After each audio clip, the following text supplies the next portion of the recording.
Binalik tayo sa bed rest kasi yung cervix ko daw, medyo nagsastart na siya mag-open. Although hindi naman fully talaga, as in sa may taas lang, medyo bumubuka. Kailangan nating agapan. So, kung hindi gumana daw yung mga meds, lalo na yan na hindi kinakaya ng body ko, kasi nga diba, sobrang nagpapalpitate ako. Pinastop ni Doc yung isang gamot, yung Duvadilan, kasi nga ang lakas ng palpitation ko, nararamdaman ko yung heartbeat ko sa throat ko. So, sabi nga ni Doc, kung hindi talaga makakaya ng gamot, mukhang isa-circlage ako, as in yung tatahiin yung cervix, which nagawa ko na rin naman, pregnancy ko with Kitty. Upon research ko, yung cerclage pala, usually ginagawa yon below 24 weeks. Kasi nga nasa 21 tayo, 'di ba? So pwede pa rin talaga siya technically.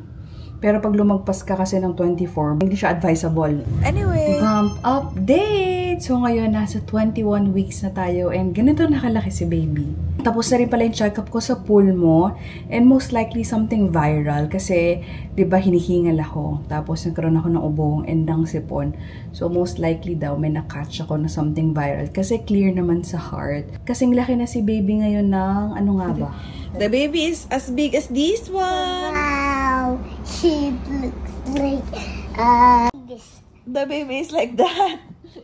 Yeah, the baby is like that, ma. Lately, medyo hirap na akong matulog. As in, hindi na ako nakakatulog ng straight sa gabi.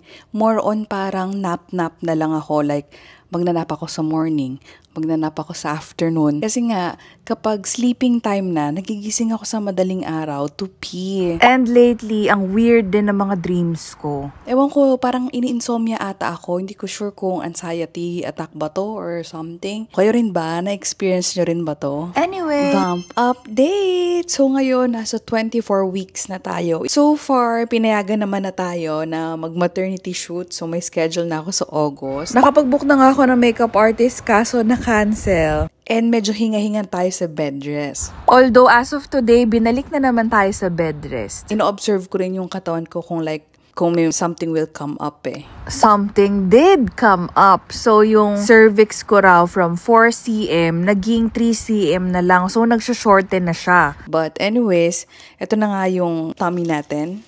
The baby is as big as this one. Wow. Lucky na. Bump update! So, ganito na raw kalaki ngayon si baby. Pang 27 weeks daw talaga to. Hindi ako nakapag-shoot ng bump update ng 25 and 26 kasi nirenovate yung house.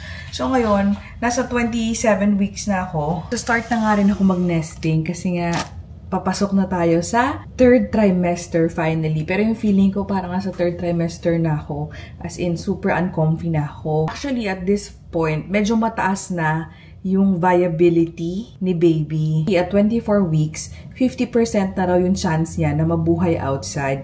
Tapos, after that, every week, pataas na siya ng pataas. Pero syempre, we want the bun to cook pa thoroughly in the oven. Para syempre, hindi na tayo kailangan mag-NICU. Mga ganon.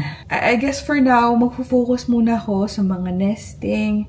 Yan, maglalaban na tayo ng mga damit ni baby, magpapack na tayo ng mga hospital bags, yung bedroom namin, ayan, natapos na rin siya i-renovate and all.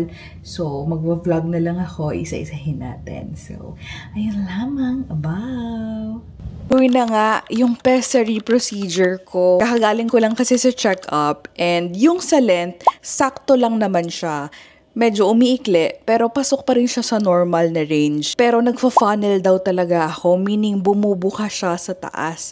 So, ang solution, since nasa 28 weeks na ako as of today, pessary na raw, hindi na siya isa-cerclage. Kasi 'di ba usually until 24 weeks lang yung cerclage. May mga nagtatanong din pala sa akin, magkano nga daw ba yung cerclage and pessary? So yung cerclage kasi, naganon ako kay Kitty, inabot din siya ng 6 digits. Siguro ngayon, around 150,000 na siya, depending on the doctor and hospital ha. Yung pessary naman, around 15,000 daw yung mismong procedure.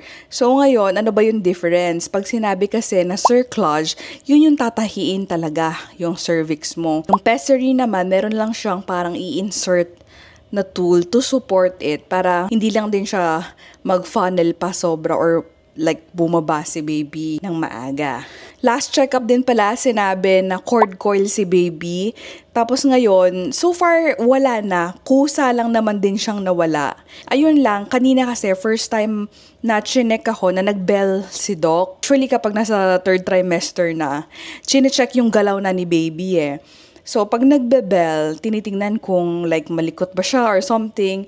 Eh, kanina, hindi siya masyado gumagalaw. So, medyo ninervyos si doc. Ninervyos kami ni doc.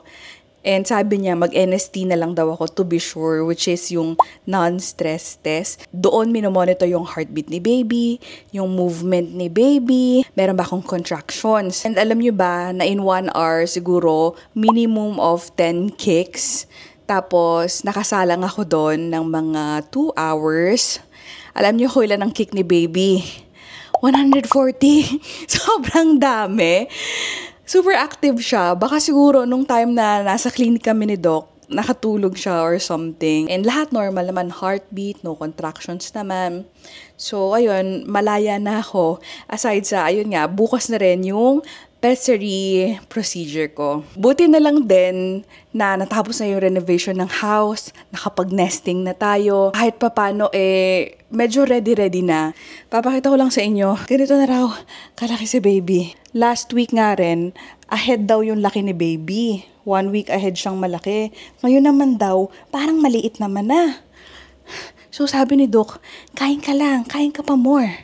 OMG, laki ko na nga, ang bigat-bigat ko na guys, grabe. Anyway, sabi nga pala sa app, kasing laki na raw ng cabbage si baby, pero hindi ako prepared, so imagine niyo na lang. Ayun lamang, abaho, update ko na lang kayo.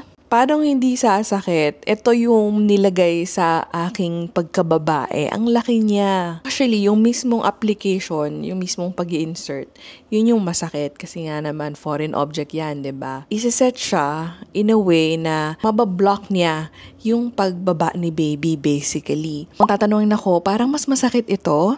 Kasi yun, once na nailagay na, hindi ko rin kasi actually naramdaman yung actual procedure. Parang may anesthesia ata if I remember correctly. Pero hindi ko siya naalalang masakit.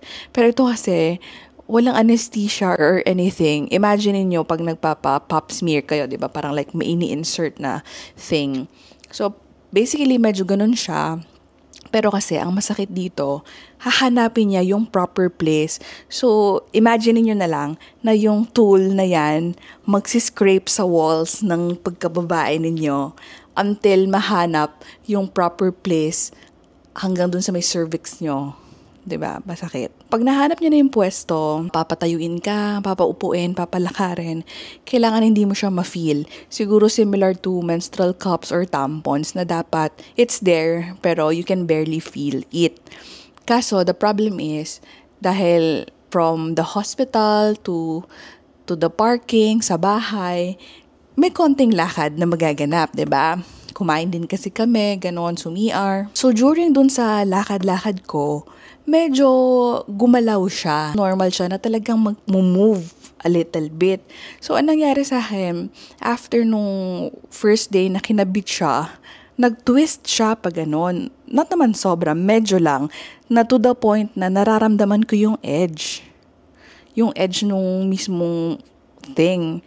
So, kada step ko, kung maglalakad ako, parang may talagang sumasabit. Masakit siya. So, bumalik ako for adjustment. Tapos sabi ni Doc, kailangan talaga kasama yung husband. Kasi, kung ako lang mag-isa, hindi ko siya properly maibabalik sa place. Kasi mahirap with a big tummy and everything. With the husband, masisilip niya kahit papano. And mafi-fix niya, ganun. So far, ever since na na-adjust siya, hindi na rin naman siya sumakit kasi hindi na rin ako halos gumagalaw. As in talaga, ang dahan-dahan na ng pag-move ko sa bed or pag-uupo ko, sobrang dahan-dahan na. Aalisin daw to kapag ready na akong manganak. Pero for now, dyan lang muna siya. Sa ngayon, hindi siya masakit. Basta hindi lang siya out of place. Pag feeling ko, medyo nararamdaman ko siya, kailangan ko lang siya i-push a little bit. Tapos, okay na rin. Nasabi ko na rin pala kung magkano, pero sa mga curious, 14,000 yung mismong insertion, 2,000 yung adjustment. Kaya, ayoko nang gumalaw kasi kamahal. Ang mahal ng adjustment. So, yun lamang for today. Bye!